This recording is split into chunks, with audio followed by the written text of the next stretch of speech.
Nah liftnya itu posisinya tuh kan kanan, kiri, belakang itu dia kaca, cermin. Kita bisa lihat refleksi kita. Gue ngeliat dari sudut mata gue, kan gue ngadep depan ya. Harusnya bayangan gue ngadep depan juga. Tapi bayangan gue ngadep gue gini. Jadi kan dikasih lihat ya foto dari depan rumahnya seperti apa. Jendelanya gede banget nih. Jadi katanya ada tangan-tangan di sini. Tahu nggak di unit yang paling ujung tuh unit ketiga, udah beberapa tahun yang lalu waktu itu saya baru awal-awal kerja, si Kungkung ini loncat.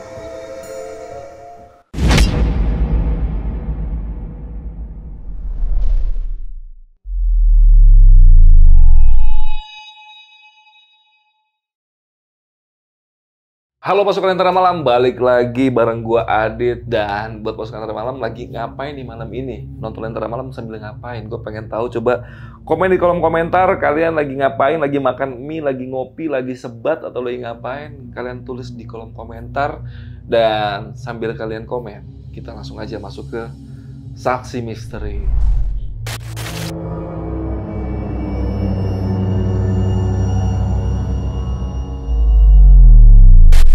Beberapa hari lalu, salah satu temen deket gue itu pulang dari Singapura dan dia cerita. Ternyata katanya di Singapura itu gak seperti yang selama ini gue bayangin. Katanya di Singapura itu masih kental juga tentang hal-hal mistisnya. Salah satunya kalian mungkin yang pernah browsing-browsing itu rumah sakit Changi yang ada di Singapura itu sampai sekarang masih terbengkalai dan masih angker.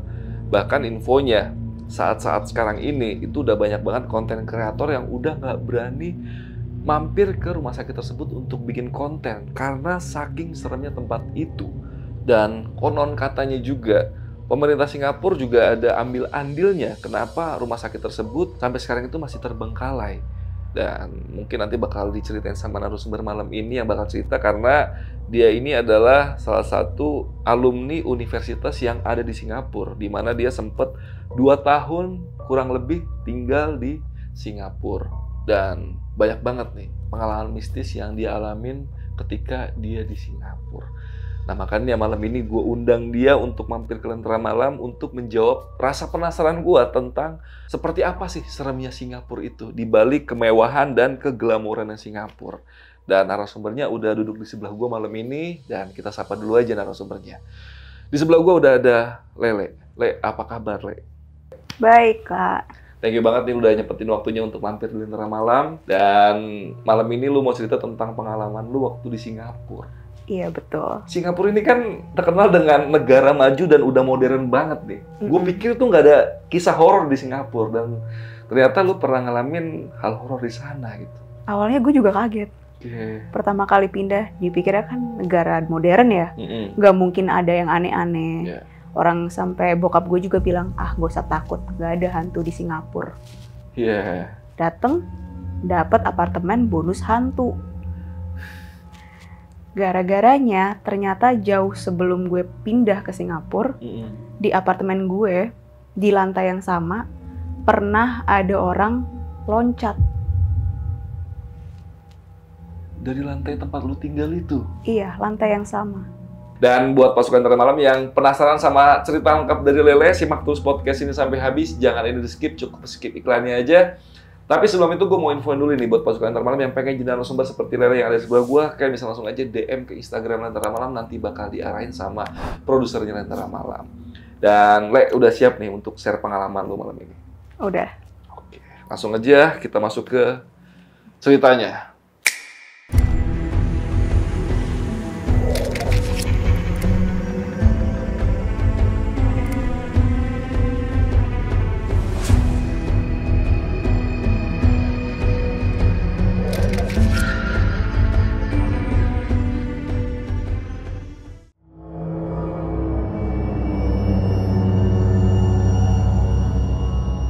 Jadi waktu itu gue emang kebetulan kuliah di Singapura.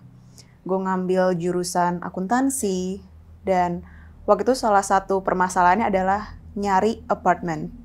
Karena kan gue posisinya di Jakarta, gimana caranya nih nyari? Karena kalau beli rumah mahal ya. Pasti. Iya. Nggak mampu, nggak ada budgetnya. Oke. Gitu. Akhirnya gue sama bokap mutusin, ya udah kita ke website ini aja. Ada satu website yang memang dia menyediakan akomodasi buat orang nyewa per bulan gitu-gitu. Cari, ketemulah satu rumah, satu apartemen yang mana sesuai budget. Terus dia nggak terlalu jauh jaraknya dari kampus, sekitar 5 menit jalan kaki, dan dirasa, kamarnya pas nih, oke lah untuk orang tinggal sendiri. Akhirnya ya udahlah, kita telepon orang itu, terus ngomong-ngomong, dia bilang kalau kita harus bayar deposit 1 bulan, bayar 1 bulan di awal, nanti tanda tangan kontrak pas kita ke sana. Kita bayar dulu nih depositnya nih, kita nggak mau dong langsung bayar jebret di awal kan. Pas kita pindah ke Singapura, waktu itu gue ditemenin sama nyokap, bokap nggak ikut, berdua doang. Terus kita bayar sisanya dan kita tanda tangan kontrak. Di kontraknya itu bilang kalau gue nggak boleh pindah selama 1 tahun. Kalau nggak deposit gue bakalan hangus. Akhirnya ya udahlah, boleh nggak masalah lah aku gitu. Ya udah, pas awal-awal tinggal di sana, kan nyokap nemenin tuh seminggu pertama. Gak ada masalah. Jadi gue orientasi itu seminggu gak ada apa-apa. Cuma emang gimana ya, apa yang gue lihat di website dari apartemen itu sama apa yang gue dapetin tuh beda. Jadi boleh ceritain bedanya seperti apa gitu? Boleh. Jadi tuh di iklannya itu kan kalau di bawah apartemennya itu ada mall kecil gitu kan, kayak pusat perbelanjaan kecil. Ada restorannya, ada tempat karaoke segala macem. Tapi pas pertama kali gue dateng, gue sama nyokap tuh kaget. Karena iya memang ada satu restoran yang masih buka. Tapi tempat karaoke-nya tuh tempat karaoke plus-plus, ternyata kayak gitu. Terus banyak banget lahan-lahan yang kosong, maksudnya tempat jualan yang kosong. Jadi sepi banget. Kita, waduh serem juga ya kayak gini. Tapi udah bayar, ya udahlah tahan-tahanin. Naik ke atas, liftnya itu lama banget. Padahal kita dari awal selalu mikir yang, oke, kita cari apartemen yang nggak terlalu tua. Jadi fasilitasnya masih oke. Kok ini liftnya lama banget gitu. Kayak red flag tapi kita abain semuanya. Masuk kamar, kamarnya kecil banget. Nggak sesuai sama yang kita bayar. Terus apartemennya juga gelap. Masuk ke lorong ke tiap unit tuh gelap banget. Bener-bener, ya udahlah setahun aja. Seminggu pertama nggak ada apa-apa, nggak masalah. Akhirnya nyokap balik kan ke Jakarta. Di sana 3 bulan pertama tuh gue nggak ada masalah. Karena emang sekolah gue itu kan sistemnya kan sistem trimester ya. Jadi di background sedikit ya sekolahnya ya. Jadi kuliah gue tuh 2 tahun. Karena dia sistemnya trimester. Jadi kalau di sini 1 semester 6 bulan, di sana tuh cuma 3 bulan setengah, 2 minggunya libur. Mungkin orang zaman dulu tahu catur bulan ya. Mungkin orang lama. Iya, catur bulan, betul. Lanjut. Nah, kayak gitu. Terus habis 3 bulan pertama nggak ada masalah. Ya udah gue menyelesaikan trimester pertama dengan baik, gue pulang liburan ke Jakarta. Gue balik lagi lah ke Singapura setelah liburan. Nah di situ tuh gue mulai ngerasa ada sesuatu yang agak janggal sama apartemen itu. Jadi pas di minggu-minggu pertama, waktu itu gue dapet kelas siang. Terus gue kalau kelas siang, kita kan tiap ada tugas gitu-gitu atau ujian nanti gimana segala macem sudah disampaikan dari awal trimester. Jadi kalian tuh nanti punya tugas akhir kayak gini, bahannya kayak gini, kalian sudah boleh cicil dari sekarang. Nah, kelas gue ada yang pagi, ada yang siang. Nah, kalau kelas yang siang tuh otomatis gue akan ini dong, pakai fasilitas sekolah untuk ngerjain tugas gue. Buku-buku segala macam karena buku mahal ya di sana. Jadi gue di perpus atau kerja kelompok pasti di sekolah ngerjainnya. Selalu pulang malam lah. Pas itu pulang malam dari kampus, abis ada kerja kelompok. Gue inget banget waktu itu matkulnya itu marketing, introduction marketing. Gue balik jam 10 malam, gue naik lift.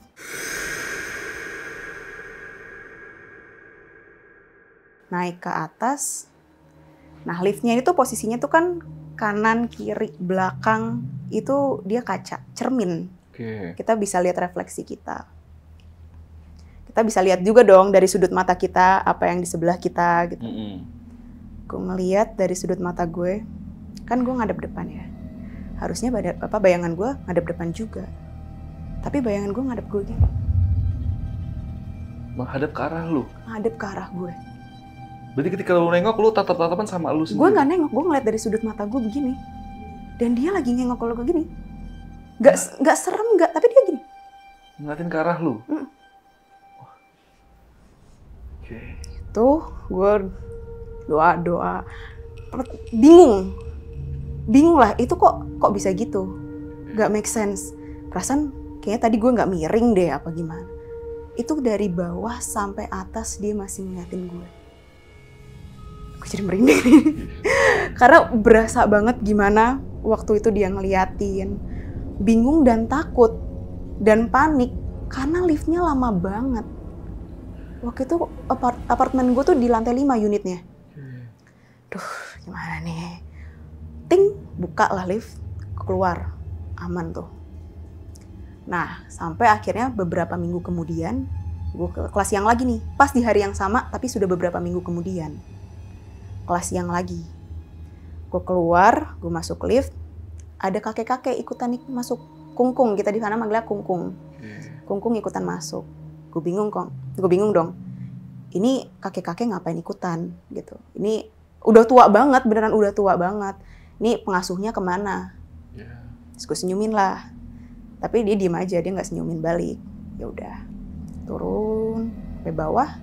Kan logikanya dia mau turun ke bawah kan, dia mau keluar. Gue keluar, dia nggak keluar.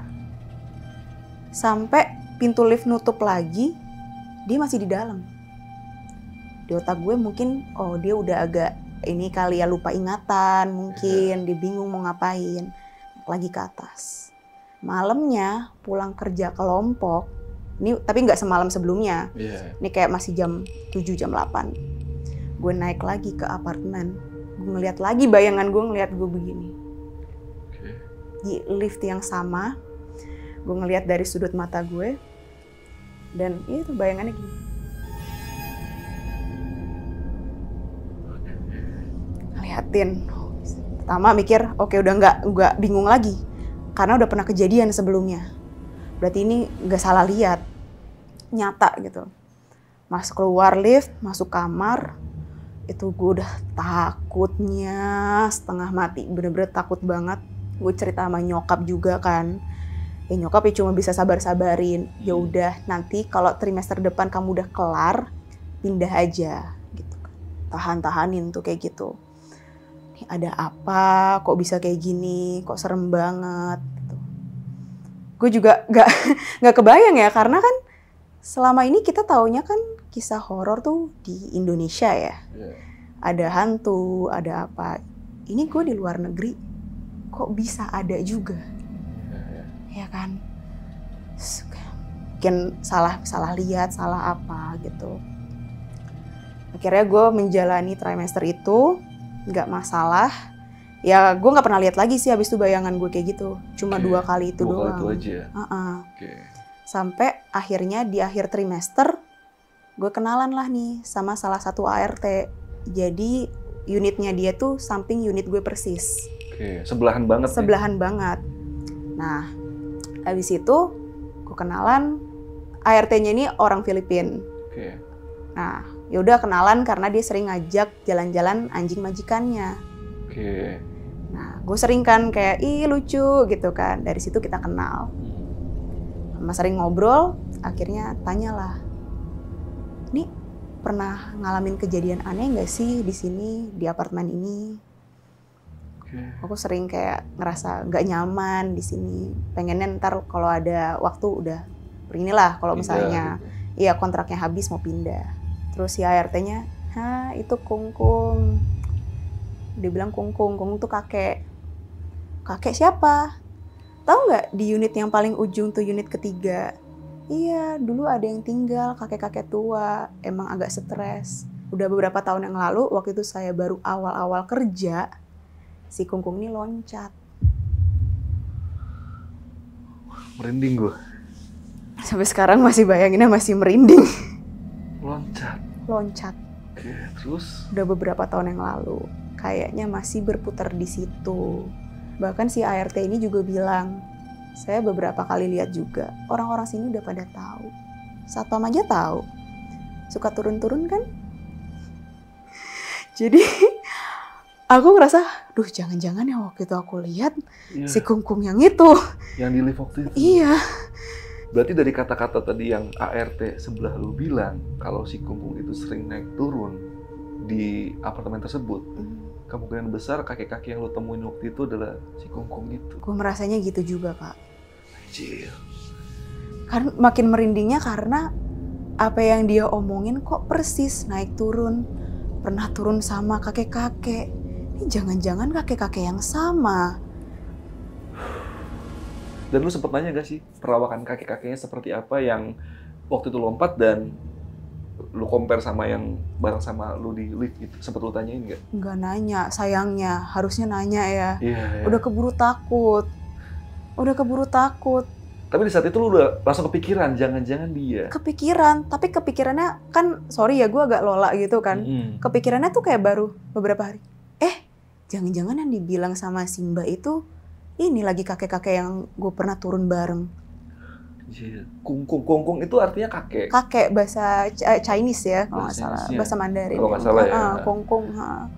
Mereka ngomongnya Kungkung. Dan ketika di lift itu, waktu itu dia berdiri atau pakai kursi roda atau gimana sih waktu itu? Berdiri biasa. Tapi emang agak nggak inilah, udah nggak enak gitu. Udah nggak tegap gitu udah ya? nggak tegap gitu. Dan diem aja ketika diem aja gitu.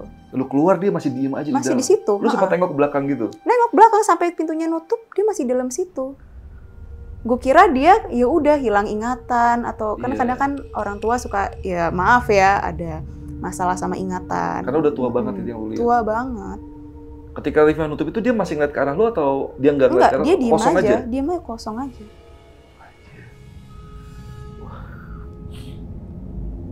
Ini bisa dibilang, bisa dipastikan ya kemungkinan beliau lah yang ketemu sama lu ya.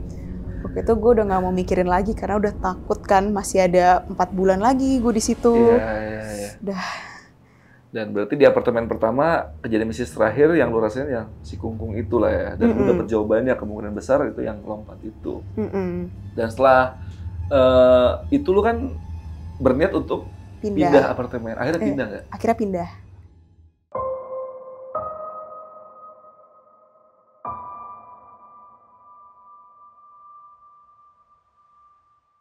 Oke, boleh mungkin di tempat barunya ada kejadian tempat lagi? Barunya masih di jalan yang sama, tapi tempatnya beda. Dia bentuknya lebih kayak rumah, tapi dia ada 4 lantai, terus kayak dirombak jadi beberapa kamar. Kayak kos-kosan eksklusif gitu kali ya? Iya, kayak gitu. Nah, gue pikir pindah rumah, pindah masalah kan. Apalagi pas gue cek, wah ini baru direnovasi nih, bener-bener grass. Baru, kos-kosannya tuh kebetulan lantai gue yang khusus perempuan. Gitu, aman. Masih ada juga kejadian. Oke, boleh cerita dari awal gimana kejadiannya, Le? Jadi gue pindah kayak sekitar 1 tahun lebihan ya dari di apartemen yang lama. Karena gue nggak lanjut kontrak, gue pindah ke tempat ini. Ownernya baik banget, fasilitasnya bagus.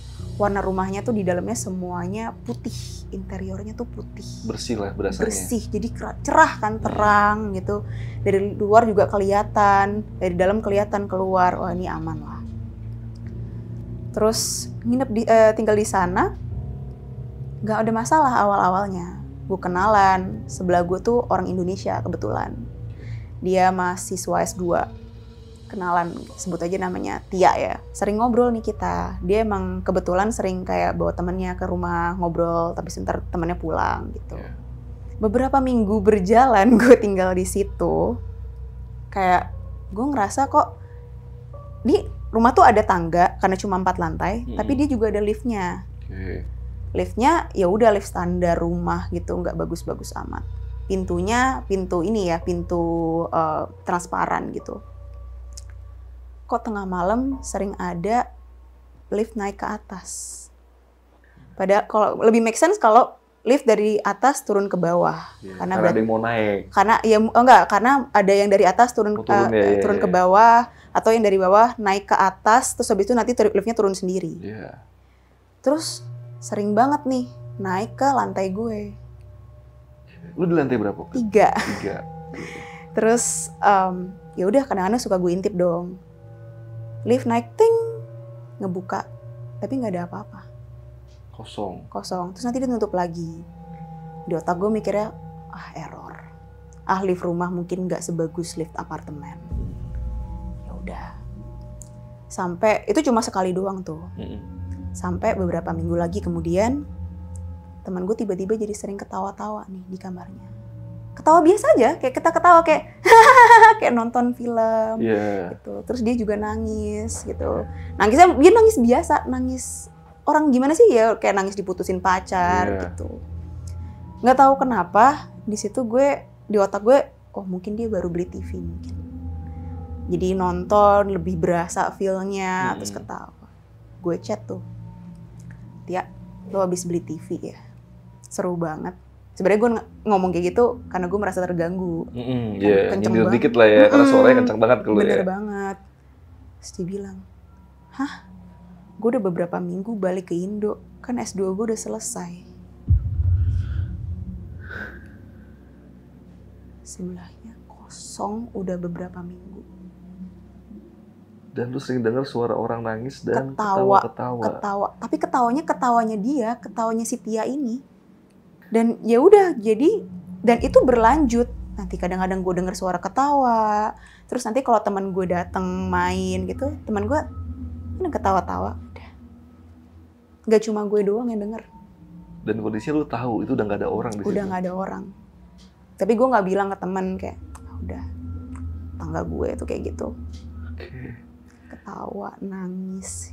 Dan bahkan setelah itu ditempatin juga, kalau ditempatin sama orang lain, orangnya ini lagi gak ada di rumah, masih ada tuh suara ketawa-tawa, suara nangis-nangis. Karena sebelah kamar gue yang penghuni barunya itu, gue juga kenalan sama dia kan. Dia punya pacar, jadi kadang-kadang suka ke tempat pacarnya gitu. Karena itu khusus putri doang? Khusus putri lantai itu kan. Jadi sering kosong lah malam-malam tempat situ. Ada ketawa-tawa. Ini berarti sebelah kamar lu kan ada sesuatu pasti ya?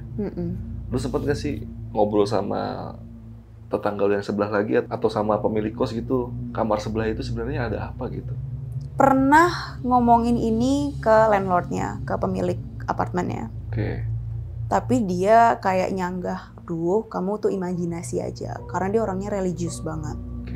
Jadi nggak, itu perasaan kamu aja, nggak ada apa-apa kok gitu. Tapi pas, jadi kan posisinya L gini ya. Jadi gue di ujung sini, ini yang apartemen yang kamar kos yang berisik itu, yang tiba-tiba ketawa itu, sama di seberang kamar. Nah seberang kamar ini tuh ada cewek juga tinggal situ, sering ngomongin kita kayak, lo sering denger nggak itu lift suka naik. Iya kenapa ya, nyebelin banget tengah-tengah malam kan gue sering kebangun jadinya. Jadi kita nggak ada yang tahu ada apa. Dan sebenarnya ada fotonya kan, foto tempat itu, apartemen itu. Gue pernah nanya ke temen gue, dan temen gue kebetulan dia bisa lihat. Dan dia bilang, ini mah banyak tangan-tangan di situ. Tangan-tangan maksudnya? Jadi kan dikasih lihat ya foto dari depan rumahnya seperti apa. Jendelanya gede banget nih. Jadi katanya ada tangan-tangan di sini. Gue nggak tahu ini apa. Untungnya itu teman gue teman dari Jakarta, bukan teman di Singapura. Jadi udah bertahun-tahun setelah gue balik ke Jakarta, gue ceritalah ke teman gue, ini mah banyak tangan-tangan di sini. Dan ini kan teman-teman lu gue tahu juga banyak yang punya kelebihan-kelebihan di bidang tersebut lah. Ada nggak sih yang sampai nyeritain atau mereka bercerita tentang sosok yang di sebelah kamar lu itu? Belum pernah sih sampai nanya kayak gitu, jujur.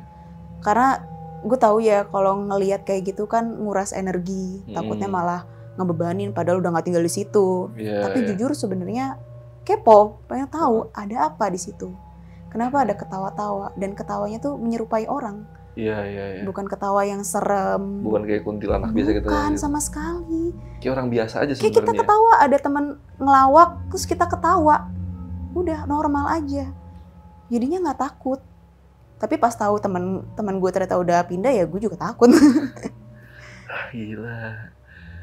Dan akhirnya lu sampai lulus di sampai lulus itu? Sampai gue balik di Jakarta gue masih tempat tinggal situ. Soalnya tempatnya enak. Enak tempatnya, lumayan nyaman ya. Nyaman. Berarti sampai situ aja cerita horor yang lu alamin ketika lu berada di Singapura. Sebenarnya banyak banget. Itu yang kebetulan di apartemen ya.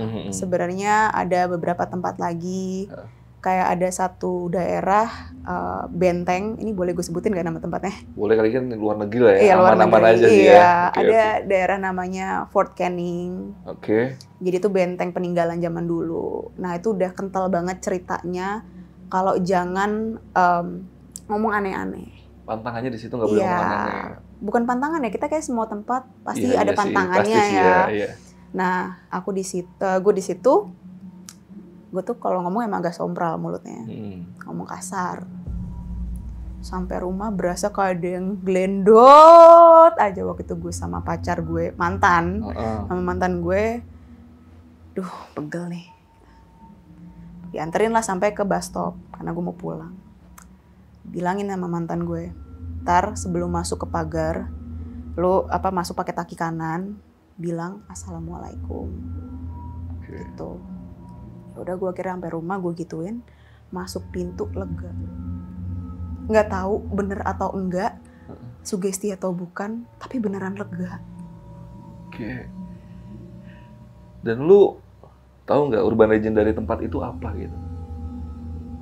Ceritanya mungkin dari masyarakat luas, kenapa itu tempat horor gitu? Itu tempat benteng waktu penjajahan Jepang. Jepang ngejajah daerah Singapura situ? Iya. Terus itu bentengnya banyak orang yang gitu, jadi udah dari lama. Dan ada sosok yang maksudnya jadi dominan gak di tempat itu gitu? Kayak ada yang terkenal gitu? Siapa gitu? Nggak pernah ada yang cerita kayak gitu. Cuma mereka benci banget orang pacaran di situ. Oh. Yang dari gue denger cerita dari dari teman-teman gue yang lokal, mereka bilang kalau lo pacaran di benteng itu pasti disambit. Dan temen gue pernah ada yang pacaran di situ. Ketemu sama gebetannya di situ, bener kayak ada yang puk. Sudah turun.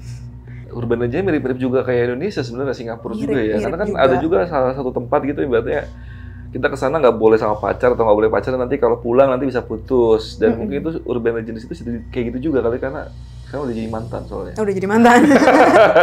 Tapi kita kan cukup jauh dari situ, dari jadi itu jauh nggak? Enggak, gue nggak kebetulan gue nggak ke bentengnya, cuma lewat aja tapi ngomongnya sompral. Mau pulang waktu itu kan, gitu. Tapi jarak putusnya jauh dari kejadian itu? Oh jauh banget. Kan gara-gara ke benteng. Bukan. Dan gue mungkin nanya-nanya sedikit ya tentang Singapura ya, karena gue belum pernah ke sana dan gue agak penasaran juga sih. Boleh tau nggak sih harga tempat lu pertama kali di apartemen sama di tempat itu dulu berapa harganya per bulannya waktu itu? Waduh, ada nggak enak nih ya. Gak apa-apa, kan orang tahu lah Singapura mahal pasti gitu kan. Iya. Sekitar 10 juta. Satu kamar ya, bukan unit ya? Ya apartemen? Iya, kamar. Bonus hantu. Itu bentuknya kayak gimana sih? Studio gitu atau gimana sih? Kamar kayak, ini kan masuk ini kamar ya? Tapi ini kan kamarnya gede. Iya. Setengahnya inilah. Lebih kecil dari ruangan ini? Iya. Dari ini garis ini sampai situ. Berarti lu di dalam situ cuma bisa nempatin tempat tidur doang? Sama meja satu sama lemari kecil. Udah cukup itu? Sebenarnya enggak, tapi ya udah dicukup-cukupin. Toilet? Toilet di luar sharing. Kayak kos-kosan 450.000 ya kalau di Jakarta. Bener. Ya? 350 kayak dapet ya. Di sana harganya 10 juta per bulan ya. Iya, sekarang udah naik kayak semenjak Covid jadi 20, 18, 20. Buat yang masih miskin, mendingan pikir-pikir lagi kalau mau ke Singapura ya. Karena gue pun mikir-mikir kalau mau tinggal di sana ya. Dan kalau yang satu lagi nih, kayaknya lebih mahal nih harusnya nih ya. Iya, itu kamar Yang mandi kedua. dalam. Iya, oke. Itu berapa harganya waktu itu? Kebetulan karena ownernya baik, dia yang bener-bener religius banget, mau membantu perempuan gitu, 11. 11. Oh, nggak beda jauh Nggak ya. beda jauh. 11 juta per bulan. Dengan fasilitas yang bagus, dia udah kasih meja rias, dikasih segala macam, ada kulkas juga, Ruangannya lebih besar. lebih besar. Oh, oke. Gitu. Wah, gila ya 11 juta. Yang itu 10 juta dan bonus hantu ya. Ya, bonus hantu. Sebenarnya banyak tempat di Singapura tuh banyak yang horor. Cuma kita kan nggak tahu ya. Kita mikirnya Singapura tuh adalah negara sekuler. Yang modern banget lah. Banyak tempatnya. Karena ada salah satu rumah sakit yang cukup terkenal di Singapura. Aku tahu, Namanya? Old Changi Hospital kan? Iya. Itu sampai ada filmnya atau dokumenternya kalau nggak salah. Ada dokumenternya, ada film juga. Dan di situ kan banyak chalet-chalet juga ya, kayak villa-villa gitu. Biasanya orang yang nginep di villa itu, ke ini yuk, ke Old Changi Hospital yuk. Cari pemburu hantu. Itu terakhir kali orang sana buat ekspedisi ya. Iya. Itu udah bertahun-tahun yang lalu karena saking seremnya orang nggak ada yang berani lagi ke situ. Daerah pesisir kan itu. Iya, itu dekat bandara kalau nggak salah katanya. Iya, dekat bandara, dekat laut. Dan sekarang kondisinya seperti apa? Terakhir lah, nggak usah sekarang. Maksudnya terakhir lu tinggal di Singapura atau ke Singapura, lu tau nggak sih kondisinya seperti apa? Udah rumah kosong dan sudah nggak terawat aja. Berarti masih tetap kosong seperti itu. Kosong, Belum ada pembangunan dari Singapura dibikin apa Belum, gitu. karena sebenarnya gini. Ini nggak apa-apa ya gue cerita di sini ya. Pemerintah sana percaya nggak percaya, mereka juga mikir-mikir mau gusur tempat. Karena sebenarnya mereka juga percaya hal-hal kayak gitu. Oke, semodern-modernnya Singapura masih percaya dengan hal seperti itu berarti ya? Mantan gue kan dulu dia salah satu aparat lah. Karena ada wajib militer kan di sana. Oke, di Singapura itu. Posnya itu di daerah Clementi. Clementi, oke. Ujung banget, ujung barat. Ya barat ya sini ya, barat. Itu kan posnya tuh kan gede terus menanjak. Jadi kalau dia mau ngambil senjata tuh di atas, terus itu dia prowling tuh kayak jaganya ke bawah gitu, terus nanti naik ke atas lagi, ngembalin senjata baru pulang kayak gitu. Di puncaknya itu, di puncak posnya itu bukit gitu, ada satu ruangan kosong. Ruangan gini aja kosong, tapi jendela keluar, pintu langsung keluar. Tengah-tengah itu ada lemari sama ada meja rias. Meja riasnya tuh ada bedak, lipstik, sisir. Itu tuh katanya rumah buat yang nungguin situ. Jadi biar posnya itu nggak kenapa-napa, nggak kena gangguan. Jadi kayak difasilitasi ya? Untuk penunggu yang ada di situ? Bahkan yang wamil aja tuh nggak boleh sembarangan di sana. Nyabut, metik daun tuh nggak boleh. Mantan gue pernah metik daun, besoknya panas seminggu. Masih seperti itu berarti Singapura ya? Dan mantan lu pernah nggak ngeliat, mungkin ini kan bisa dibilang sosok yang ada di tempat pos laki lu itu kan bisa dibilang pasti perempuan lah. Pernah nggak ketemu sama sosok tersebut? Ketemu enggak, tapi pernah dijailin. Dijailinnya kayak gimana? Jadi waktu itu udah mau pagi, shift malam ke pagi. Mati-matiin lampu kan. Dia sama temennya nih. Ada satu toilet, matiinnya tuh harus dari dalam, nggak bisa dari luar. Dia matiin, klik, temennya nunggu kan di luar. Baru jalan 3 langkah, nyala lagi. Klik, gitu. Akhirnya mereka berdua masuk, matiin bareng-bareng, cabut. Lari. Cabut, bener. Tapi kalau yang dari teman-temannya pernah cerita nggak? Misalnya dari temennya cowok lu gitu, cerita ke cowok lu dan nyampe ke lu gitu tentang sosok perempuan yang ada di tempat pos itu gitu? Kebetulan gue nggak tahu ya, karena mungkin teman-temannya juga pada takut. Mereka tuh nggak ada yang berani lama-lama, nggak ada yang berani kayak lama-lama ngintip ke dalam ruangan gitu, nggak ada. Mereka takut juga. Semaksimal mungkin jangan lama-lama di situ pokoknya. Mereka percaya soalnya sama hal-hal mistis kayak gitu, sama hal-hal yang klinik ya kalau kita bilangnya kan. Aku kira juga awalnya kita doang nih yang mikir kayak gitu. Indonesia banget lah kayak gitu ya. Kayak Singapura udah terlalu modern, kayak nggak mikir ke situ dah kayaknya bener, gitu. mereka mikir banget sampai gitu. Sampai pemerintahnya juga mau gusur tempat, mau dijadikan sesuatu yang baru juga mikir dulu harus bawa bomo. Bomo tuh apa ya? Kayak dukun gitu. Ada ritual dulu ada lagi. ritualnya dulu, bener. Okay. Ada apa namanya yang gue denger ya, ada ritual kayak tumbal-tumbalnya tuh juga ada. Karena kan sebenarnya Singapura itu kan tanah Melayu ya. Iya. Masih sebenarnya masih mirip-mirip Indonesia sebenarnya sih. Betul. Malaysia, Indonesia, Singapura tuh masih sama sebenarnya. Betul. Iya. Jadi mereka tuh masih percaya hal-hal kayak gitu. Parah banget. Jadi kadang-kadang kalau lihat bangunan terbengkalai, itu bukan yang nggak mau digusur. Pemerintah lagi mikir nih harus diapain dulu. Konsep, nggak cuma konsepnya nih mau dibikin bangunan apa, tapi gimana cara mengusir atau mendapatkan izin dari mereka untuk ini kita mau ada pembangunan nih. Kasih izin nggak? Karena rumah sakit si apa Changi ya tadi. Old Changi Hospital. Old Changi ya? Iya, Old Changi Hospital. Old Changi itu kan udah lama banget sebenarnya kan. Benar. Udah jadi urban legend Singapura yang sampai orang Indonesia pun banyak yang tahu ya. Apalagi konten kreator yang bergerak di bidang dunia horor pasti tahu lah tentang rumah sakit tersebut. Dan banyak juga konten-konten explore yang ke rumah sakit tersebut dan ya lumayan serem lah ya. Betul. Banyak sih sebenarnya daerah-daerah pesisir. Daerah pesisir timur, pesisir barat, pesisir utara itu banyak banget cerita horornya sebenarnya. Yeah. Bahkan di dekat apartemen gue yang kedua itu ada satu apartemen ini namanya disensor aja ya. Yeah. Pokoknya warnanya merah sama putih lah gitu. Dia pinggir jalan besar. Itu terkenal banget horornya. Kita kalau nge-search nama apartemen itu, yang keluar bukan kayak oh tempat ini available atau bisa disewa gitu. Bukan link Traveloka yang keluar. Bukan, yang keluar apartemen dedet berhantu. Kisah-kisah mistis yang pernah ada di situ. Banyak banget, ada yang perempuan terjun, ada satpam yang lagi jaga, denger ada suara anak nangis di tangga emergency. Itu benar-benar serem banget. Bahkan teman gue yang sesama orang Indonesia juga yang pernah tinggal di apartemen itu juga ngalamin. Tapi tahan dulu. Mungkin kapan-kapan gue sih pengen lu mampir lagi ke Lentera Malam sih, Le. Karena gue udah tadi menikmati cerita lu nih. Jadi buat pasukan Lentera Malam yang pengen Lele cerita lagi tentang pengalaman mistis yang tadi baru sebutin, itu pengalaman temen lu sebenarnya. Dan mungkin Lele juga punya pengalaman lain ketika di Singapura atau mungkin di Indonesia aja kali ya. Kalian bisa komen di kolom komentar sebanyak-banyaknya supaya Lentera Malam mengundang Lele lagi. Dan jangan lupa juga nih buat kalian yang masih pengen menikmati storytelling dari si Lele, bisa mampir ke TikTok-nya. Itu di mana, Le?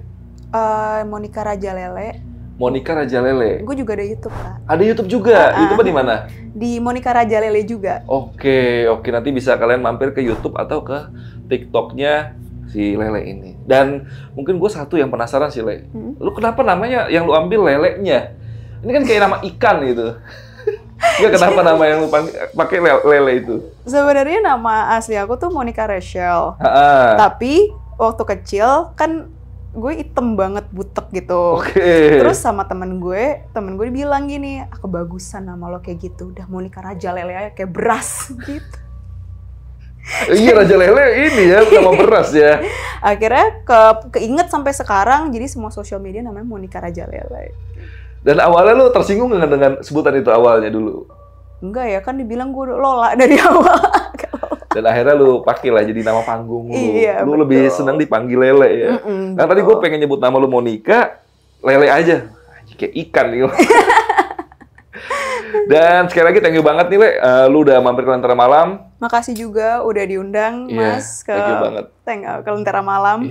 Dan gue menikmati banget storytelling lu, dan semoga kapan-kapan lu bisa mampir lagi di Lentera Malam. Dan gue rasa podcast malam cukup sampai sini aja. Dan mungkin satu lagi nih, Le, mungkin ada teman-teman yang pengen tebak-tebakan atau nanya-nanya tentang cerita lu yang tadi lu ceritain itu, tentang apartemen yang terakhir tadi lu sebutin itu juga. Itu bisa mampir ke Instagram lu, mungkin Instagram di mana, Le? Monica Rajalele juga. Sama juga. Juga. Nanti linknya gue taruh di kolom deskripsi. Kalian bisa langsung aja mampir ke sosial media dia. Mungkin kalau abis komen di sini minta Lele cerita lagi, kalian bisa DM ke Instagram, teror aja supaya mampir lagi ke Lentera Malam. Dan gue rasa malam ini cukup sampai sini aja. Gue Adit dari Lentera Malam dan Lele izin pamit. Bye.